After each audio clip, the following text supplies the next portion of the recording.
All right. Yeah. Thank you very much for waiting or taking the time. And without further ado, I guess we can get going. Fousseni, the floor is yours. 25 minutes. Great to have you. Okay. Go ahead. Thank you so much. Thanks for having our paper on this program. This is a joint work with Yan Liu from Purdue University. So let me start the motivation of this paper. The motivation starts from the Euler equation.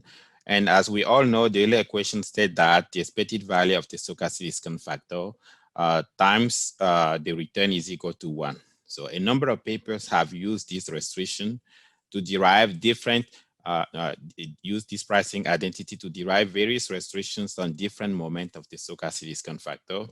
As you could see here, the left-hand side represents a moment on a stochastic discount factor. It could be the variance or it could be an entropy measure. And the right-hand side is a bound. And it could be an upper bound or a lower bound. So as I said, a number of papers like Hansen and Jagannathan Snow and Sutzer and many other papers actually derive various restrictions that are used to evaluate asset pricing models and calibrate macrofinance models. So what they do is that they characterize information in the stochastic discount factor and financial market and guide us on how to build better asset pricing models. So let me continue with the motivation. This paper, it focuses on entropy. So why entropy? Because of two reasons. So entropy is a measure that is actually powerful than the variance. And it summarizes, it is a summary of all moments of a distribution. So basically what you see here, entropy of the stochastic discount factor is the log of the expected value of M minus the expected value of the log of M. If you think about this using just a simple Taylor expansion series, you will see that entropy assigns a specific weight to each moment of the stochastic discount factor, and all of them are summarized into just one number. So that's what makes entropy appealing here.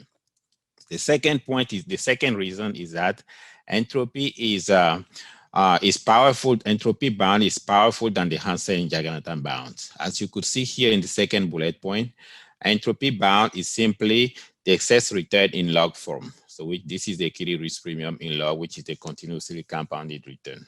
Okay, so a number of papers, for example, the Berkeley channel magazine, use this to evaluate asset pricing models. So in our paper, we provide sharp restrictions on the entropy measure and also on generalized entropy measure. I will come back to this later on, okay, to make sure that you see the point. So continue with the motivation. There are two sets of papers in this literature. So in the first set of papers, for example, in Alvarez and Germain, Hansen and Sargent and Van Newberg and Veldkamp, this set of papers have advocate for the use of entropy to solve various problems in asset pricing. And in the second set of papers, which is this set is pretty closely related to what we are doing. In this set of papers, the second set of papers, they use Bakri-Chernoff Martin and Bakri-Chernoff and Zin and myself and Bakshi and more recently Liu. We all use the pricing identity that I presented in the first slide to derive different restrictions on different moments and use them to guide us on how to discriminate among asset pricing models and how to build better asset pricing models. So for example, if you think about the model for Barrow in QJE in 2006, and by using the calibration of Bakri, Chernoff, and Martin, what we see is that, as you could see here, the entropy in this model is about 4%. And if we compare this to the data, to the entropy bound in the data, it is also 4%. This model actually barely meets the entropy bound, which shows that the entropy can be used to calibrate macrofinance models. Okay, in our paper, we provide sharp restrictions that can be used to do two things: calibrate macrofinance model and evaluate asset pricing models and guide us on how to build better asset pricing models. So now, what is our contribution? So if you remember on the first slide, I presented the pricing equation, the Euler equation that says that the expected value of M times R is equal to 1. So our contribution is as follows. So we consider a contingent claim VR In this contingent claim VR, think about this as a portfolio that invests in a safe asset, a risky asset, and a collection of calls and puts, okay? And this contingent claim can be used to derive sharp restrictions. So what we did is that we use the pricing identity, which is here that you can see. It says that the expected value of M times this payoff is the price of VR. Then we exploit this pricing restriction to derive different bound, upper bound and lower bound on various moments of the stochastic discount factor. What you could see here is on the left-hand side, you have the entropy, the generalized entropy, which can be estimated from a model. On the left-hand side. On the right-hand side, you have the bound. So here in our paper, we derive both upper and lower bounds. So this, we exploit a set of, a rich set of information that is contained in the SDF to derive lower and upper bounds. So to have sharp restrictions that can be used to discriminate and evaluate asset pricing models. Now, to further illustrate our contribution, I'm going to use two examples. The first example will focus on a parameter n, and the second will focus on a parameter alpha. So there are two key parameters that are really important in our framework. So here, let's assume that we have a contingent claim VR here. And as you could see, this contingent claim is just a return power to n, okay? So, and using Jensen's inequality, and it says that the log of the expected value of the random variable is higher or equal to the expected value of the log. So it allows us to break up, to actually write this inequality that you could see here easily and break it down, break down the left-hand side into two terms. What you see here is that it can be broken into the log of the expected value of M plus a component that depends on a risk neutral quantity. And the right-hand side here depends on the expected value of the log of M plus the expected value of the log of the return. So now what we did is that we brought all terms that depends on the SCF. That's what you see in the second bullet point. We brought all terms that depends on the SCF to the left-hand side and all terms that are not functions of the SCF to the right-hand side. So it's interestingly, what you see is that the left-hand side is what is called the entropy measure. And the right-hand side here is our entropy bound. So what you can see is that the right-hand side, the bound here is a wedge between the physical measure and the risk neutral measure. I'm going to illustrate this further. I'm going to provide a nice interpretation of this wedge. You could see here that the main contribution is that we are adding a term that depends on a risk neutral quantity. And by using like the spanning formula, we'll see later on that this depends on option prices. Now, let me move to the next slide. So here, if I assume that the risk-free rate does not vary too much, as you know, the risk rate does not vary too much, we can decompose the bound into two parts. The first part is n times the entropy bound. That's what you see here. The second part is the contribution of our paper. So this is what we call the option cross-section term. And by using the spanning formula of Bakshi and Madan, or Karen Madan, or many other people, what we did is that we decompose this option cross-section term into few parts. Okay, we show that this option cross-section term depends on option prices. Okay, that's what you see here in this expression, depends on calls and puts. So here, if you just set n equals to 1, you get the benchmark entropy bound, which is obtained in Bacchus, Chernoff, and Martin and other papers. So which is kind of interesting. Now let me move to the next slide to provide further illustration of our bound here. So now you can also think about using Taylor expansion series, which is easy to do.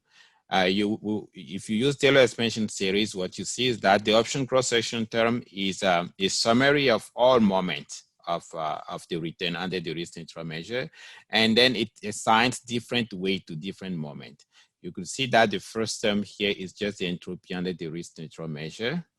Other terms are here. We have A2, which represent the total variance. A3 is what is called the total skewness. Okay, so when n is equal to 1 here again, what you see is that this boils down to the benchmark entropy in Bakry-Chernoff and Martin. Now, in the second example, I will focus on a parameter alpha. So this focuses on a moment of the SDF. Remember, the first example focused only on the contingent claim, on the payoff. So in the second example, we focus only on the moment of the stochastic discount factor. By using this identity that you see in the first bullet point, what we did is that we applied the Holder inequality to this identity. And from there, we can get the moment generating function of the return. And on the left-hand side, and on the right-hand side, we have a term that depends on both the moment generating function under the risk neutral measure and also a moment of the SDF.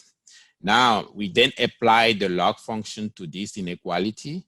And by applying the log function to this inequality, what we get is that we were able to bring all terms that depends on the SDF to the left-hand side. And then all terms that are not function of the SDF to the right-hand side. So this kind of looks nice. So what you see here is on the left-hand side, we have what is called the generalized entropy measure for a specific value of alpha, which is a -2/2. On the right-hand side, we have a wedge, okay, which is a risk premium. We know in the previous paper, there's a paper that mentioned why the risk premium is quite important in asset pricing. So here you could see that we have a wedge between the physical measure and the risk neutral measure. So this actually provides a powerful tool to discriminate and to evaluate asset pricing models. I'll come back to this later. Now, how do we define a generalized entropy measure? So the generalized entropy measure is defined as H alpha here, which is the log of the expected value of m-1/alpha, the log of expected value of m⁻²⁵. As you could see here, when we set alpha equals to -2/2, this corresponds exactly to the case I just presented in example 2, right? So this case that you see here, it corresponds to alpha equals to -2/2. So in this paper, what we did is that we use a specific contingent claim. We use the pricing identity that says that the expected value of the stochastic discount factor times this payoff is the price, right, of this contingent claim. And then we exploit this pricing identity to derive lower and upper bounds on the generalized entropy measure. So as you could see here, when alpha is lower than 1, we derive a lower bound on the generalized entropy measure. When alpha is higher than 1, we derive an upper bound on the generalized entropy measure. Interestingly, what you see here is that the bounds expression are exactly the same, okay? But the interpretation is different, if we depending on the alpha value. So what is interesting here, look at this bound carefully. Again, this is a wedge between two measures. It's a wedge between a physical measure and a risk neutral measure. So this is actually very important because it allows us to further discriminate among asset pricing models. What we remember in the literature, we have so many asset pricing models that explain equity premium, that explain macrofinance quantities, right? So, but at the end of the day, we need to find which one is the best. So they all come and explain. They all are. All of them have the same, the same feature of explaining equity premium and other macrofinance quantities. But it's also important to know what they make them different, right, and evaluate them. So this is what this paper is about. So now on the next two slides, what I will do is that I'm going to provide economic interpretation, okay, of our bounds. So remember that if you think about the Hansen and Jagannathan bound, it has a nice economic interpretation, right? In terms of, Sharpe ratio, in terms of portfolio choice. So here, let's assume that alpha is lower than 1. So think about an investor, a representative investor that maximizes the expected utility over this contingent claim, subject to the set of pricing constraint by looking into the set of all SDF that price correctly the contingent claim. But this problem is well defined. If we try to solve this problem by assuming that the returns, by assuming discrete return space, we get a solution which is given in 3. And by taking the log of this equation 3, we get exactly the generalized entropy measure. So this tells us that our measure of our bound can be seen as the maximum expected utility here, maximum expected utility, subject to the pricing constraint, of course. Now, assume that alpha is higher than 1. That's when we derive the upper bounds. So here again, instead of thinking about a representative investor that maximizes expected utility, I'm going to use the opposite. I'm going to assume that we have a representative investor, and this investor minimized the risk of a given portfolio. And this risk is given by this term here that you see in the expectation, and subject to this set of pricing constraints, and assuming that this representative investor look into the set of SDF, look into the set of SDF that price correctly the contingent claim. As you could see, this is well-defined problem, and solving this gives equation 6, and taking the log of equation 6 gives us exactly the generalized entropy measure. This tells us that our generalized entropy measure, our bound on the generalized entropy measure, our upper bound, sorry, on the generalized entropy measure, have a nice interpretation. It could be interpreted as a risk, right? The minimum risk over a given portfolio, of course, subject to the pricing constraint that you see in blue here. Now, so I briefly summarize what I just said here. Now let me go to the data. So here we have, we use equity market return from 1996 to 2017. We use option data from option metric. And the data is from 1996 to 2017. So now, before I get into the empirical results, let me refresh your mind and say that here we focus on a specific contingent claim, which is exponential of this. And there are two parameters that are really important, N and alpha, okay? N is for the contingent claim and alpha is for the moment of the SDF. So in the next two slides, what I will do is that I'm going to specialize in equity return. I'm going to set R to the equity return, that's what you see here. And then I'm going to quantify the bound. Later on, I'm going to set R to the generic option return, and then I'm going to quantify the bounds. Okay, so when R is set to equity return, we vary N from -4 to 4. When R is set to option return, we vary N from -1 to 0, just to avoid some explosive behavior. So I will come back to this if this is necessary. So now this shows, first I'm going to show the result when we use equity return. So to refresh your mind again, on the right-hand side, we have the bounds.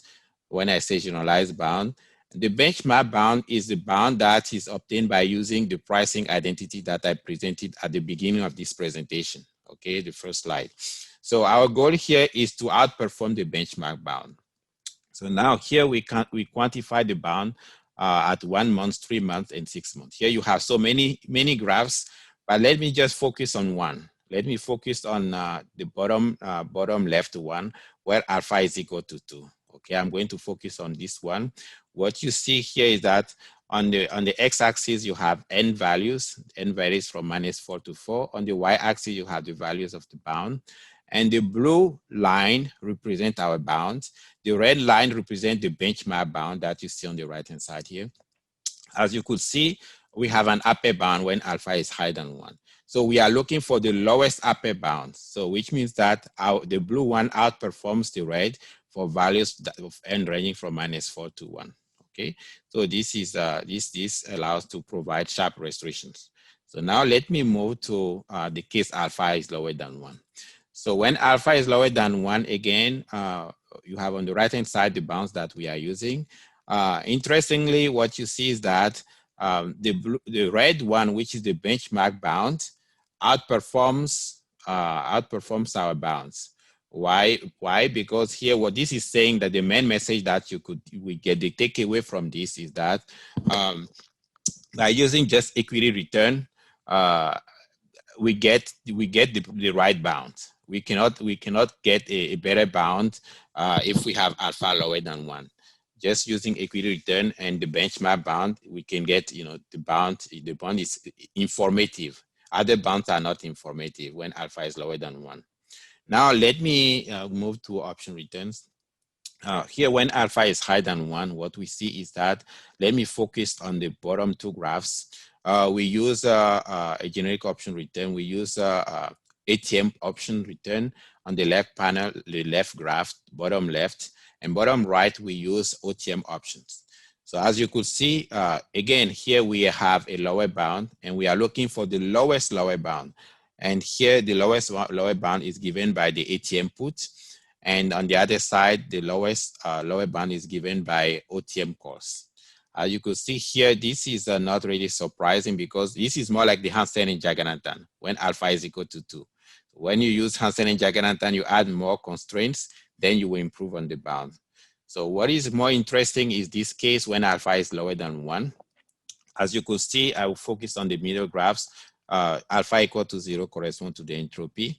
And the dash, yes.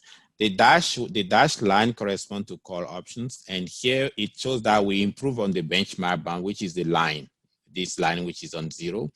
And the second graph, which is the second middle graph, which is on the right, shows that by using OTM put, we also outperform the benchmark. And if you look at the outperformance, it varies from 10% to 120%. This is an annual on monthly basis. Okay, so which means that the improvement is quite a lot. If you look at the left hand side, the improvement is about 10%, which is about 120% a year. So this provides sharp restriction on asset pricing models. So these are the models that we look at for alpha equal to 0.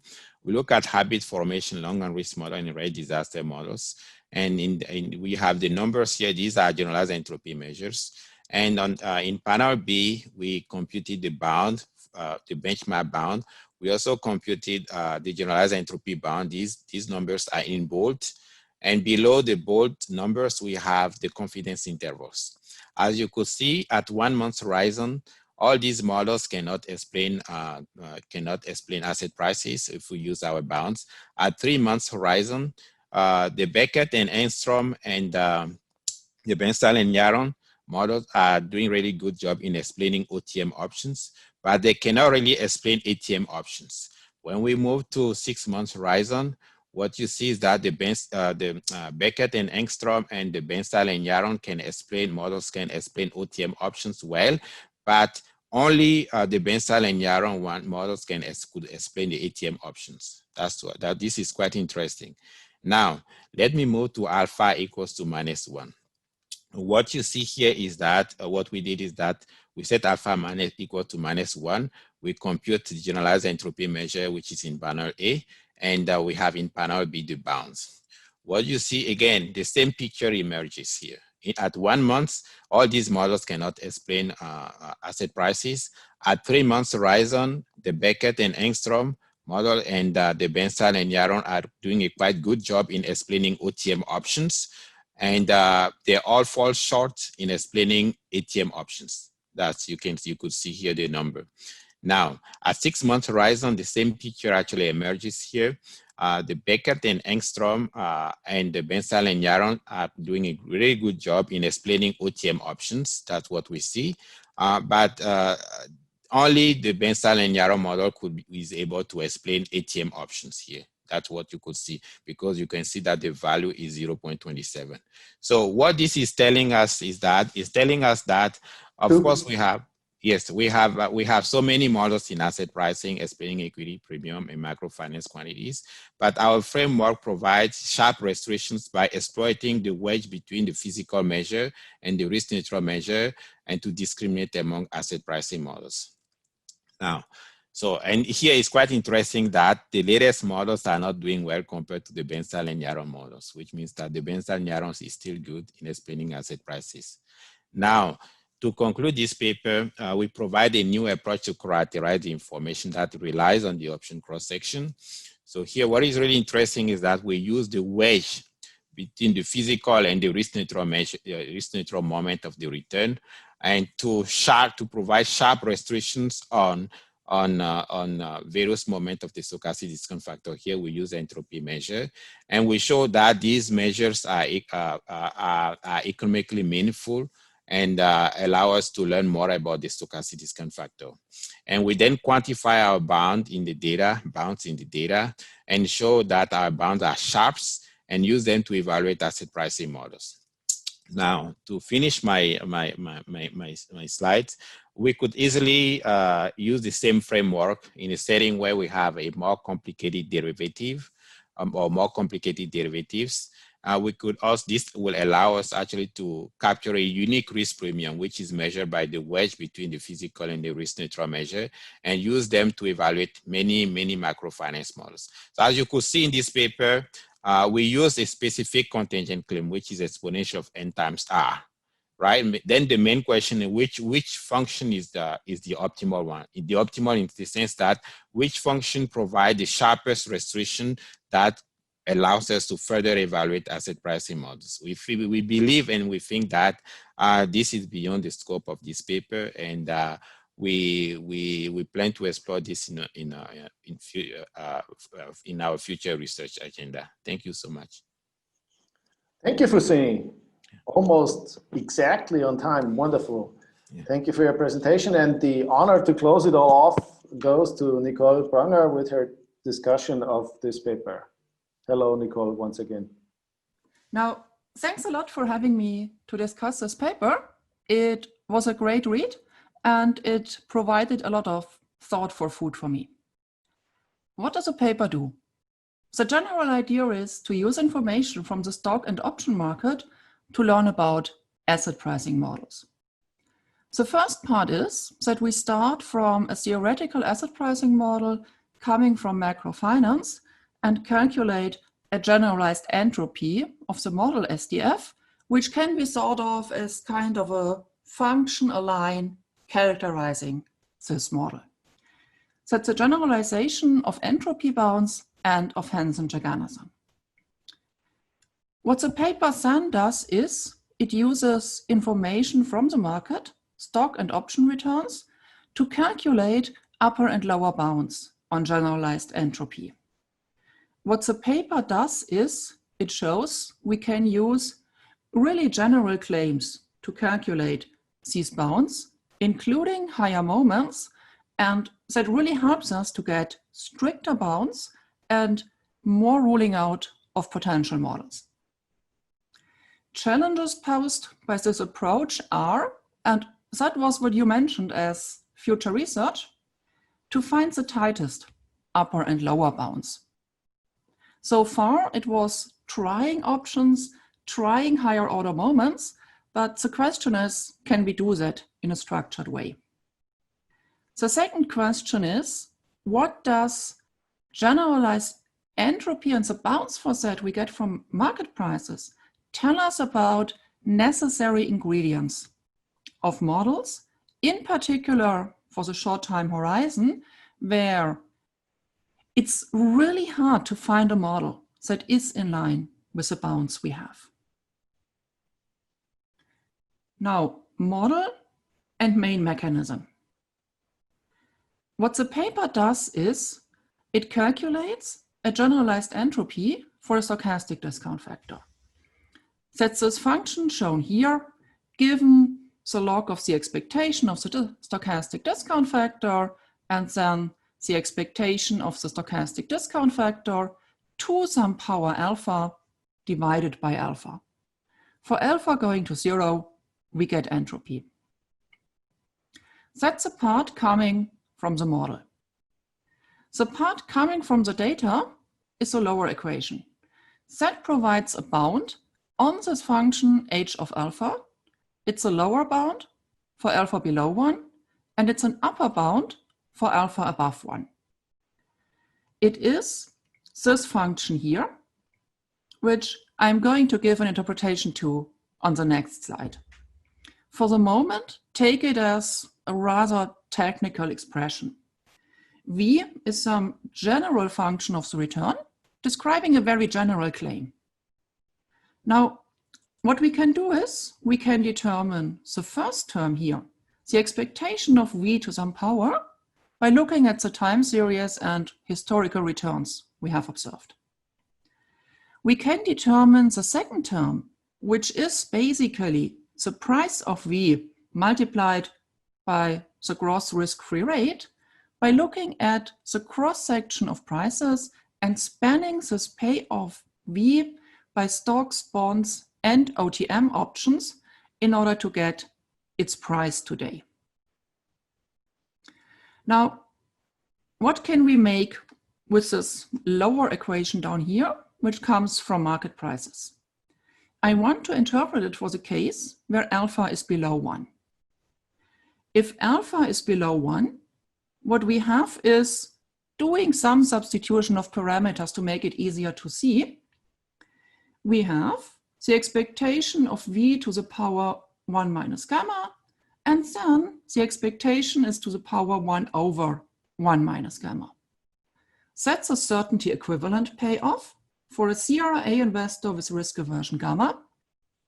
We basically divide by the price.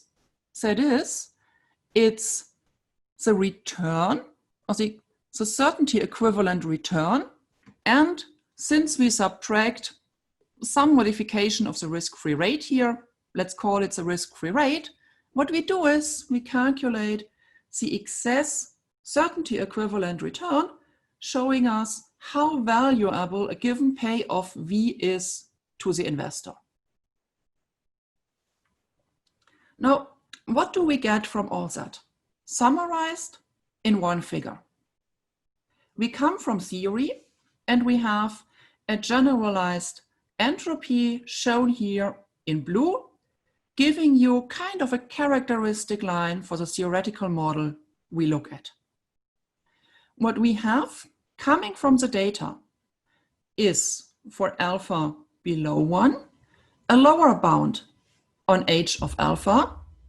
And what we have for alpha above 1 is an upper bound on h of alpha, again coming from the data.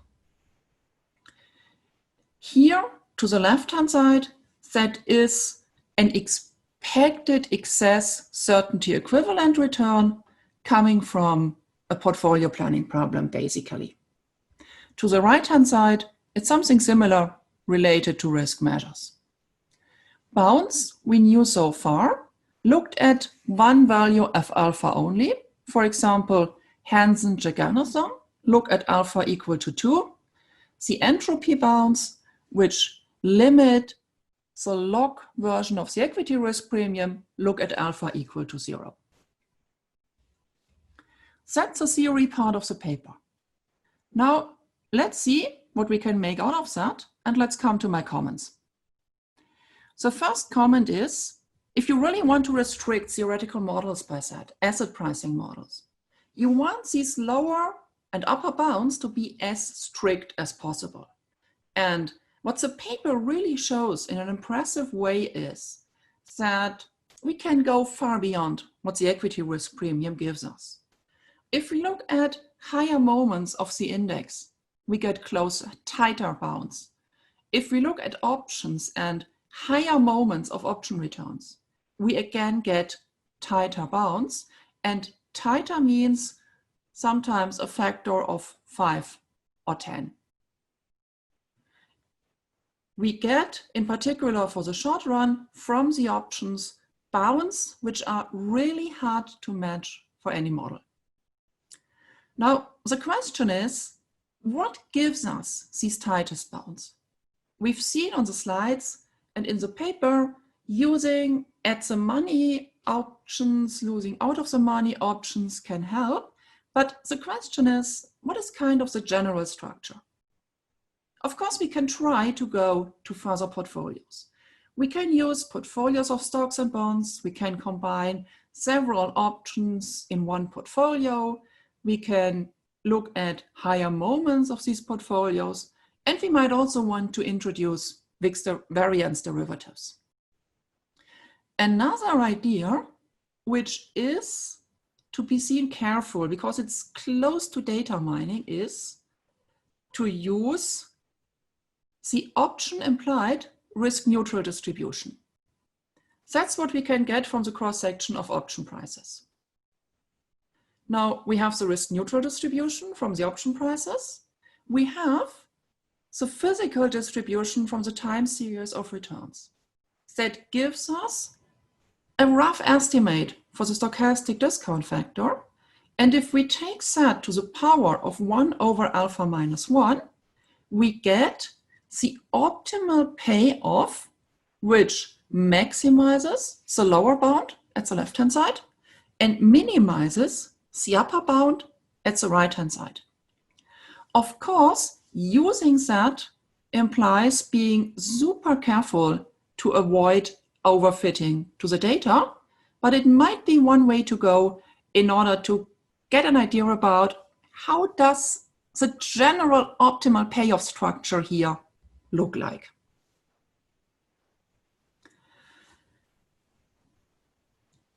Now, let's move from the data to the model. We have this characteristic line, generalized entropy, characterizing models. And what I did is I did 2 experiments. I looked at what I call reduced form pricing kernels, saying, okay, I have a diffusion model with Gaussian innovations, or I have a jump diffusion model where I also add jumps. I know the form of the stochastic discount factor, and I specify the market prices of risk in such a way that I get the equity risk premium. It's no equilibrium set up, nothing. It's simply fitting the model in order to see what's the difference between having only Gaussian innovations and having jumps in addition. Let's look at that. Don't look at the absolute numbers here. The absolute values are not important. It will only be the relation of the values here. For a diffusion model, the characteristic line generalized entropy looks like that. It's an affine function. Slope is -1. Okay, that's what we get. And what I then did is I looked at a jump diffusion model, generating exactly the same equity risk premium, which I assume to be 8% in this example. What we get is this figure here. These lines represent different choices for whether jump intensity or jump size risk is priced. And what you see is, in the former figure, we had 0.01 as a maximal number. In this figure, calibrated to the same equity risk premium, we have 0.25 or much more. That is, having jumps in the model, having this nonlinearity going beyond variance definitely helps to get the value up, which is in particular what we need in the short run.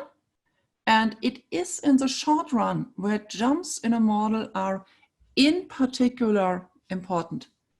In the pricing function, since they simply don't average out in the long run. I also looked at the Bansal-Yaron model. I was even more modest than you were in your presentation. I said, okay, let's go for the long run risk model with only growth rate risk. I omitted the variance. And I looked at, in this case, the term structure we get. What does generalized entropy look like for 1 month, 2 months, 3 months, and so on? What we see is it doesn't generate too high numbers, but still somehow okay numbers. And when we increase time to maturity, it's more or less, not exactly, a scaling up. The bound for 6 months to maturity is around 6 times as large as the bound for 1 month to maturity. So what my suggestion from this exercise is to look at the model ingredients, and to really figure out what are the ingredients I need and why in order to generate characteristic lines with fit in these bounds which we get. Some other ideas that came to my mind now, a little bit shorter, what we can also do is we can calculate this generalized entropy in a conditional version. Now, of course, for getting the bounds from the market, that's really difficult because we don't have the conditional physical distribution. That's a huge challenge. But maybe we can somehow use that to link it to variation of risk premia over time, depending on state variables in the model and the business cycle in the real data. What happens if we apply that to other asset classes? In particular, if we apply it to bonds. So can we use generalized entropy to judge the appropriateness of macrofinance models for the term structure of interest rates? And one question where I am very skeptical whether we can answer it in a positive way is, can we apply it to the cross-section of assets? In that case, we would need the joint behavior of the assets, which is no problem at all for the physical distribution, but a huge problem for the risk-neutral distribution because we have options on only one asset at a moment. We don't have these joint options telling us what's, yep, got it. What's about joint behavior of, let's say, commodities and the index. I don't know whether it would be possible to somehow use generalized entropy to try to get your hands on this joint behavior. To sum up, I think it's a great paper, a great idea to go from bounds for one value of alpha to a whole line characterizing a model by generalized entropy. And my strong recommendation is to read it because there is really a lot in this paper. Open questions are, in my opinion, which payoffs really give us the tightest bounds and whether there are some general rules to figure out which payoffs do it and why do they do it. There's also quite some potential for future research and extensions, looking at what I call reverse engineering of model ingredients. What do we need to put into a model to get generalized entropy high enough, in particular in the short run? What do we learn about the term structure of interest rates? And what do we learn about other asset classes? That's it about my comments. Thanks again for having me and for your presentation. Well, thank you very much, Nicole. Very nice, thank you. Thank you so much. The first offer for comments or questions, as usual, goes to the audience. David, go ahead. So I have two questions. One is related to Nicole's suggestion to see how this relates to the term structure of interest rates. Fousseni, I'm sure you know the Berkos-Chernow-Zinn paper, right? So they look at horizon dependence, yes, which is also a generalization of the entropy bound. And I was wondering whether you can similarly generalize your version kind of in a term structure dimension, because then we can get information from the term structure in. And the second question is there any way in which you can quantify kind of the statistical uncertainty in the bounds? You know, similar to how, like in my earlier presentation, we bootstrapped this EPX thing. How precisely measured are these bounds? Is there anything you can say about that? Okay, I think related to the term structure of interest rate, I think that's a great question. I remember that in Berkos-Chernow and Zinn, they derive what they call horizon dependence or something like that, right? Mm-hmm. So yeah, in some sense, we could do something like that as well.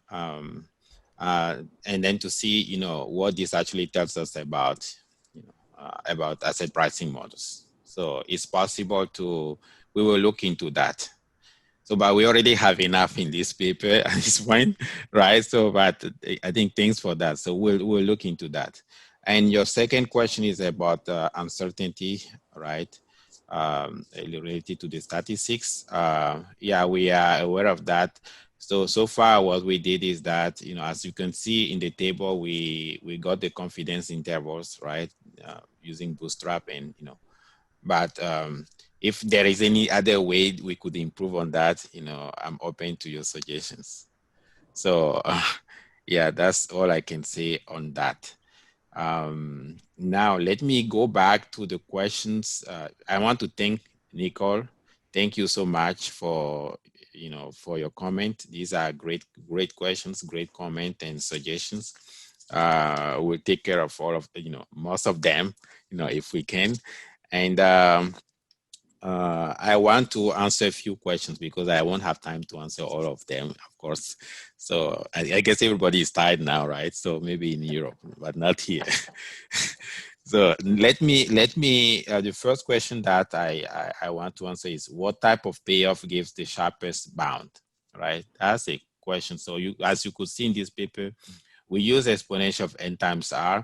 So now the question is, you know, I can understand your question in, you know, in two ways, right? What type of functional form can we use to, you know, to produce sharp restrictions, or what type of returns, you know, asset classes like returns we could use to produce sharp restrictions. The first question actually for that one, we believe that is beyond the scope of this paper, and we are thinking about, you know, coming up with a way to find the best, the optimal functional form. Now, in terms of the set of assets, we could use different set of assets. So far, what we use is just equity return, right? So we can try to use other assets. But again, if we use other assets, then we have in mind, we want all these models to price other assets as well, right? Because if we use other assets to derive the bound, also we need to be fair to all these other models, because the way they are built, they are not built to explain all asset classes. So we want to be fair in that regard. But yeah, this is a good point that we'll think about. Now you also talk about the VIX. I think that you could see that why people have not done anything with the VIX and entropy. Why? Because if you look at all the entropy literature, VIX is more like a hedging asset. So if you use VIX, you get something negative. So it's not really informative about, you know, at all about entropy. So one way you could do it is to short the VIX, right? When you do it, then you get something. And we have it. It's not in this paper, but we have another project. We have another paper on that. We have another paper which is ready already, So, and where we use VIX, we show how VIX can be used to to provide sharp restriction. And we exploit also, you know, the dependence. We also use equity and then make some comparisons. So of course, you will think that like there are no options on VIX and equities, right? So, but we found a way to provide, you know, useful information. Now, let me, Christian, I will be fast, okay? So let me go to the point of jumps. As you could see here in this paper, we evaluate several asset pricing models, and the jump. So I look at your examples. If when you introduce jump, you are able to increase the entropy, right? So the generalized entropy measure. I just want to be careful here because the way you set up your model, then if I try to match consumption and other macro quantities, then it might be a problem, right? So there's a tension over there. So that that needs to be taken, we need to take care of. So now let me answer two more questions and then I'm going to stop, Christian. So here, I think you also asked a question about the conditional generalized entropy in a conditional way. We do have this in another paper as well, because we believe that, you know, having unconditional and conditional, you know, result in the paper would be like maybe too much. So we have, you know, when you have a lot of messages, then you get lost. So, and you also talk about variation of risk premium over time. I think this is a nice thing to think about. We already thought about that, and we have a paper on that already, which is ready. Yeah, I can send you the paper if you want. So you also mentioned about asset classes, many using, how about using many as underlying, like, let's say many assets. But the problem over there that you mentioned is that we don't have options on you know, joint claims. We don't have those things, right? So, but I think that it could be possible, not in this paper, but I think we can do it. Why? How? Even though we don't have a joint claims, we can use, you know, if you look at the whole literature about not recovery, you know, when you think about recovery, everybody believes that recovery doesn't work, right? But, you know, it's still useful. Now, indeed, you can see that this literature shifts a bit, right? From recovery, now you can see papers that are deriving equity risk premium from option prices, like Ian Martin paper and my paper as well, and other papers, right? So I know how to do it. You can use this approach, and even though you don't have a joint claim, and back up, you know, physical moment. I have a paper with Gregory Vilkov where we back up physical moment of individual stocks by using options on, you know, on individual stocks. So this can be done as well. But of course, you know, in this world, nothing is free. You have to take a stand, make a set of assumptions that are quite reasonable. And then we do have that as well. So I think, thank you so much for your comment. And these are well taken, and we'll incorporate the paper as best we can. And yeah, thank you. And thanks to Christian, and thanks to everybody attending this conference as well. Okay, so I would like to thank everyone, of course, first of all, speakers and discussants, for making this, it sounds more boring than I mean it, the usual exciting and stimulating event, although this time in a slightly different form. But I have to say, at least for my part, content-wise, it was just as exciting as the years before, and I hope that we will probably be back in a situation next year where we can have this again here at the House of Finance. I would be delighted to first of all see all your submissions, and then of course see, if possible, all of you back on this. And I had said this yesterday, one of the few advantages that this situation brings with it is that we've had the chance to have people on the program who probably would have otherwise difficulties to make it over here for just a few days, and I'm very delighted about that. And with that, I'm gonna leave you.